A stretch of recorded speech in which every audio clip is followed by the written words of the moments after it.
No nii, tere hommikust kalamehed, et kõik teate, mis landiga tegu on. Pastor 9 Strike Pro, mul üks lemmikumaid, vaadake kui hamba jälgi täis, aga täna on probleem. Kala on nagu nii pika hambaga, aga vesi on igast mudru täis ja kalad ujuvad isegi järgi küll ja kõik asjad toimivad, aga püüda on raske. Miks? Sest et iga kord kui viskad, jõuab lant sinuni sellisena. Kohe näitan. Kui nüüd kala otsa ei tule. Ei tule. Aga jälle lant lõpetas mängimise. Heina täis, püüda ei saa. Kedagi ei huvita. Aga on olemas võlurohi.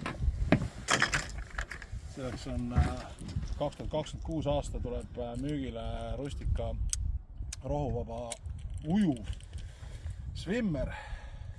Paneme selle aparaadi külge ja teeme pika viske.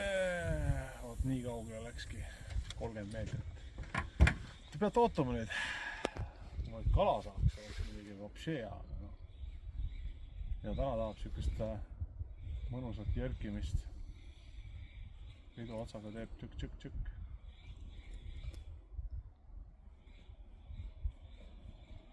Ma praegu võiks võtta, aga siis oleks vapšee hea.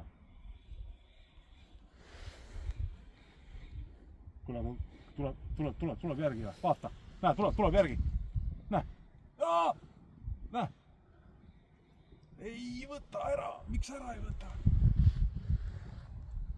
Nägi, laine tulid järgi.